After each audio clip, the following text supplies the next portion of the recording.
Ito ha, kung bakit nakatali pa rin yung kamay ni House Secretary General Velasco, no, tungkol ito sa mga inihaing impeachment kay Vice President Sara. May kumausap sa kanya, may kumausap sa kanya para daw mas madali na mapatalsik si Vice President Sara sa kanyang pwesto. So sino-sino sila? At sino yung mga tumawag or kumausap sa kanya kay General Velasco? Okay, pakinggan natin to. Raw ang kamay ni House Secretary General Reginald Velasco kaya hindi pa rin umuusad ang impeachment complaint laban sa pangalawang Pangulo. May kumakausap raw kasi sa kanya para magkaroon ng isa pang paraan para mapatalsik sa pwesto si VP Sara Duterte. They're thinking about the so-called fast-track process, no? Whereby 1/3 of the House members can just sign a new complaint, endorse a new complaint, whereby 1/3 or more House members can endorse it. May kumakausap din daw sa kanya na posibleng i-endorso na lang ang tatlong naunang reklamo. Their House members naman are thinking of endorsing naman one of the 3 complaints, no? So that's the situation now. So my hands are tied. I'll have to give them some more time. Sa programang On Point ng Bilyonaryo News Channel, sinabi ni Assistant Majority Leader at Tingog Party List Representative Jude Asidre na mayroon siyang kopya ng 3 impeachment complaint. Some congressmen actually are asking copies for the impeachment. I did. I asked for the 3 copies and we're doing the comparative table of it. We're doing our study. Ayon naman sa ibang miyembro ng mayorya, wala raw silang alam kung sino ang nagsusulong ng ika-4 na impeachment complaint.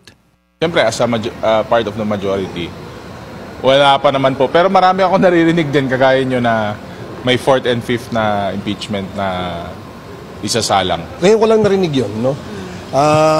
So, hindi ko alam kung may katotohanan yan o hindi ko rin alam kung merong magsusulong talaga ng pang-4 na impeachment. Pero para sa Makabayan Bloc na nag-endorso ng ika-2 impeachment, handa silang sumuporta sa ika-4 na reklamo. Sure, oo. Endorse namin niya lahat ng mga pagkakataon na pwedeng ma-impeach o mga way na pwedeng ma-impeach si Sara Duterte ay gagawin namin.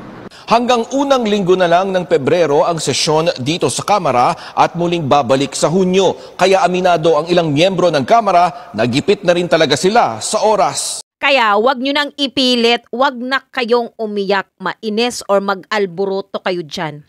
No? Or ipilit niyo yung panahon na ganitong sitwasyon kasi mahihirapan kayo.